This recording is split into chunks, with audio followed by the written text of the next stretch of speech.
Hello and welcome back to Stop and Go F1 for this, the Dutch Grand Prix view video. My goodness, I was going to say it didn't feel like the summer break was that long, but then I came to prepare this video and completely forgot how I do the preview videos, forgot all the segments, forgot all the parts, the notes were a mess, but I think we've got it all together now. We should be in a great position here to talk all the news and all the action heading into this weekend for the Dutch Grand Prix. So there you go. I hope you're doing well. Firstly, make sure you subscribe to the channel because we'll be covering everything this weekend in both the worlds of F1 and F2.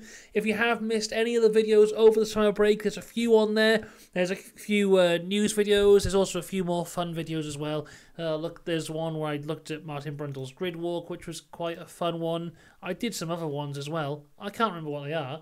Oh no, I'll just pull up the channel now. I'll share my screen. Look at this. Oh, I'm playing the video. Don't want to look, there's news. Oh, how much does it actually cost to go to F1's cheapest race? Mid-season driver rankings, as well as loads of news stuff as well. All that and more can be viewed by you on the Stop and Go F1 channel. But let's get into the preview here for the Dutch Grand Prix, starting with taking a look at all the news from the past week. Firstly, Robert Schwartzman took part in FP1 for Ferrari as part of their Young Driver Initiative thing here. Of course, if you're not aware, each team has to have two sessions throughout the year where a rookie drives the car. So 2 sessions, one for each driver. So in this time he was taking Carlos Sainz's place. In Abu Dhabi he will take Charles Leclerc's place in the car. That will count as their 2 rookie sessions. Interestingly though, even though it does normally go over one driver then the other driver, it actually turns out that it doesn't have to be that. Because, as I found out, because I was thinking not many teams have actually done this. In fact, Ferrari are the only ones who have actively done it so far. We know that Vesti will be taking Hamilton's place, I think, at the Mexican Grand Prix. So that's Mercedes one of them out of the way there. In fact, McLaren, AlphaTauri and Williams have all done theirs, because Nick de Vries, Oscar Piastri and Logan Sargent all counted as rookies at the start of the year, because they count a rookie as someone who's done less than 2 races. So they've actually done theirs with the drivers that they actually hired to be their actual drivers. So they're in the clear. The rest of the teams have got theirs to do. So Ferraris will be from Robert Schwartzman. Mercedes, will have Vesti. There's rumours that Haas were going to have Behrman, but we'll wait and see from there. And the rest of the teams will have to do that there. But, you know, they're leaving it a bit tight because we've got 9 races left. We've got a few sprint races thrown in there as well. We've got the races like Las Vegas where drivers have never been before, so they won't want to sacrifice free practice time there. There's races like Singapore, which aren't a great place for a rookie to have their first outing in a Formula 1 car. I think I worked it out the other day, and there's about 4 races left where you could realistically do it, about 4 or 3 races. So I expect to see a few coming in Monza. That could be a good one there. Maybe Mexico, maybe Abu Dhabi. That's where we expect to see the rookie test as we go on throughout the rest of the year. Right, moving on next, talking about Alfa Romeo, because Alfa Romeo have got a special livery this weekend, which is a bit of a weird one, because, you know, it's a bit out of nowhere, but we've actually seen this livery before. I'm trying to find my picture that I got. Where is it? Here it is. Yeah, this livery is one that we've seen before. I can't remember if it was this year or last year, but they kind of launched this already as their interesting little art livery. I'll put it on the screen now for you. Here we go. So here it is. This is their new livery for this weekend. Apparently it's done by a German artist, and it's got loads of letters all over the place. You know, it looks nice. It's not offensive. It's actually their second special livery in a row now, because they had the one which had little flicks of green every now and again in Spa. Yeah, Alfa Romeo. There you go. They don't get shown on TV anyway, so I imagine we won't see it. But it's a tribute to the art car made by German artist Boogie. There you go. In bigger news for Haas, it's been announced that Kevin Magnussen and Nico Hülkenberg have re-signed their contracts with Haas, meaning they will both be with the team for the 2024 season. From the sound of things, it sounds like they both signed just a 1-year deal going on. But yeah, stability in Haas for the first time in a long time. They'll be keeping the same two drivers for 2 years in a row, and I think that's the right choice. Hülkenberg has been fantastic this year, especially his qualifying performances have been really good. Magnussen, I think, has had some really good shining moments. I mean, the drive in Miami I thought was spectacular. I thought his race in Monaco was also very good until it wasn't. But yeah, good stuff for Haas. Good choice, I think, there. Moving on to Aston Martin, and an interesting one in the world of Lance Stroll, who missed the press conference on Thursday, but then turned up later in the day with a big bandage on his neck and onto his face here. It turned out he was recovering from some kind of infection.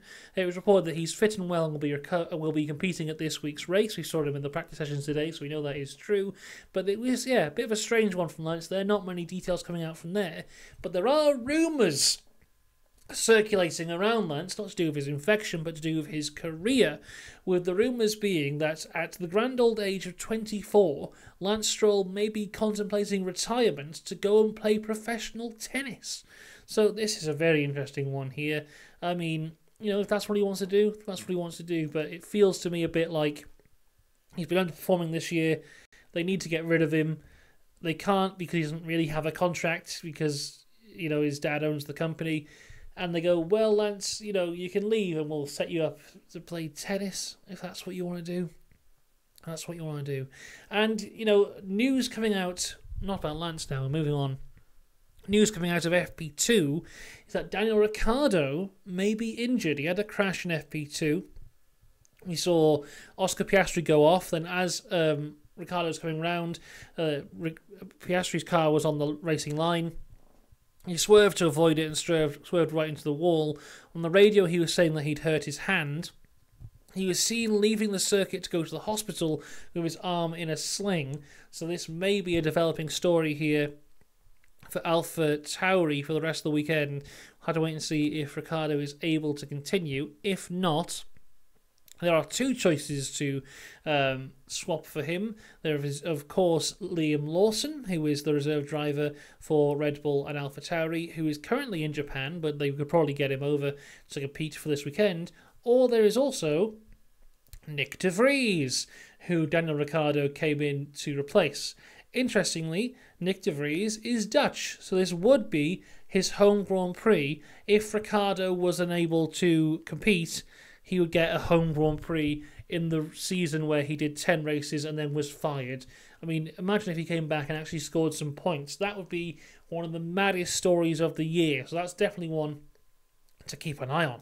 But there you go. That is the news from this week. We're now going to head over to Upgrade Corner. So firstly, let's go through some of the teams who have brought absolutely nothing. And by nothing, I mean either they've brought nothing or they've brought something which is just very circuit-specific, and it's nothing. And there's a few of them as well. So McLaren, Ferrari, AlphaTauri, Alfa Romeo, Williams and Alpine all have brought absolutely nothing. Red Bull have brought a new beam wing. Mercedes have brought a new floor edge and side pod inlet, as well as a beam wing. Haas have got a new front wing, nose and rear corner. But Aston Martin have brought the most. They've got floor body, floor fences, floor edge and diffuser. So brand new underneath of the car for Aston Martin. I was a bit surprised that there wasn't any new front wing on the Aston Martin, because that was the piece that was speculated to be a little bit illegal towards the start of this year. But no new front wing, all new floor, and they're looking good as well, especially Fernando Alonso, of course, looking good in the free practice sessions from this morning. We'll get into that a little bit more as we go along. But now it is time to take a little visit to one of our favourite streets. It's Special Helmet Street, where we have a look who's having any special helmets for the race this weekend. And there'll be no surprise, because there's only one driver with a special helmet for the Dutch Grand Prix. There is no prizes for guessing who it is. It is the Dutch driver, Max Verstappen. This is his special helmet here. So it's basically the one that he's got now, but colour changes to match the red, white and blue of the Dutch flag. So blue on this side and then red on the other side there, with the flag going across the Dutch line on the top. Looks very nice. I like it a lot. There you go. Special Helmet Street. Done. But you know what isn't done? It's time for DRS. If you're not sure what DRS is, that stands for the Driver Runway Show, because F1 is all about fashion now, and I'm here in a Coldplay t-shirt, so I know all about fashion.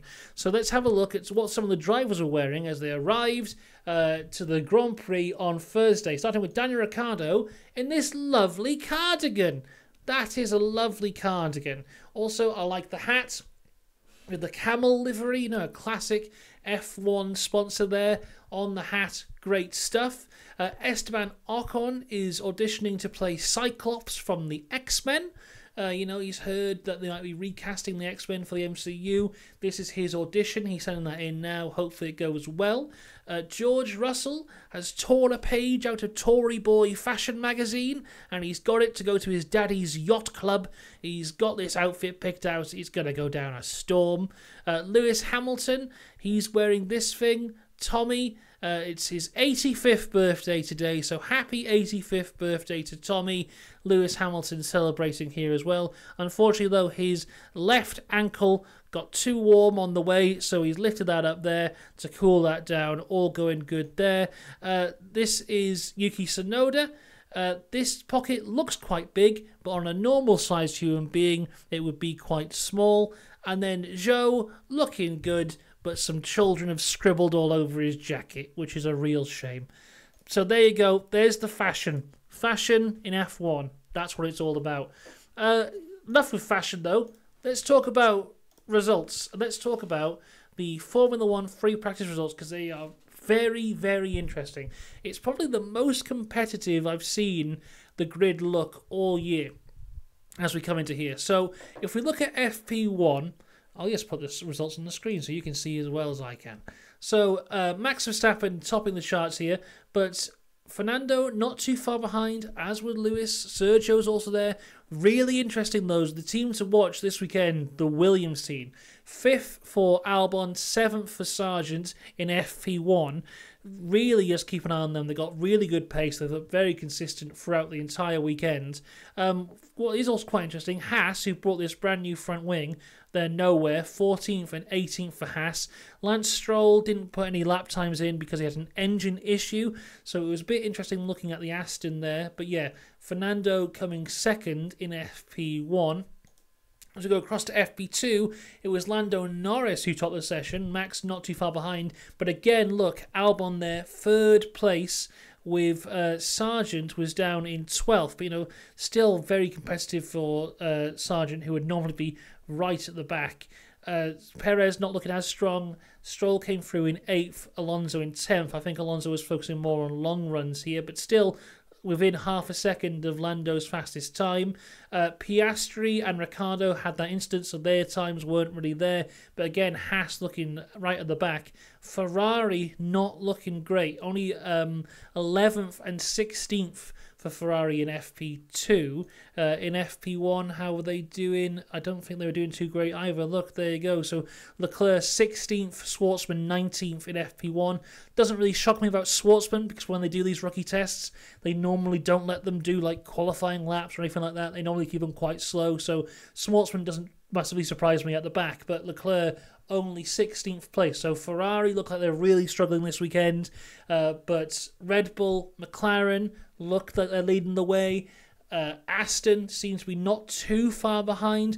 Williams looking really good. Mercedes are always there or thereabouts, so it's looking very competitive up at the top of the field. Very much looking forward to qualifying tomorrow to see where all these guys work out. But I think Williams may definitely be one to keep an eye on. I'm not expecting them to win or podium, but I'm expecting some good points for them. And that brings me on to my predictions for this weekend. Firstly, about the Williams team, that they will score the most points they've scored all year within a single race. I've looked it up. At the minute, that was Canada, where Albon finished 7th. He got 6 points for that. Logan Sargent is yet to score a point. I think this weekend, Williams will have their best weekend of the year, which is great for them. And also, we're going into the Italian Grand Prix next weekend, which is a very high-speed race where I think Williams' car will be exceptional. So I think we're going to have 2 back-to-back weeks of very good Williams results. My second prediction, as I said, very competitive up at the top of the grid this weekend. My second prediction is 3 different teams on the podium. So I expect one of them to be Red Bull, at the top step, but I think the second and third step will be taken by two different teams. Who will it be though? McLaren, Aston, Mercedes. Can it be a Williams? Could we see an Alpine? Could we see a Haas? Who's to know? But there are my predictions. Williams' best race of the year so far, and 3 different teams on the podium. And just before we close off this here F1 Grand Preview video, let's have a quick talk about Formula 2, because they had a hectic qualifying session, which I think was a good indication for what we can expect across F1 this weekend, because it was a huge old mess with just red flag after red flag after red flag. Towards the end, I don't think anyone actually set a properly fast lap time. Everyone set their banker laps. Then when they went to go set a fast lap time, people were spinning off, people were in the gravel, people were in the wall. And with rain predicted, as we go ahead this weekend, we may see a lot more of this. But it was Jack Crawford who managed to claim pole position for Sunday's race. Théo Pourchaire, current championship leader, he qualified 10th, which does mean that he'll be on pole for the sprint race.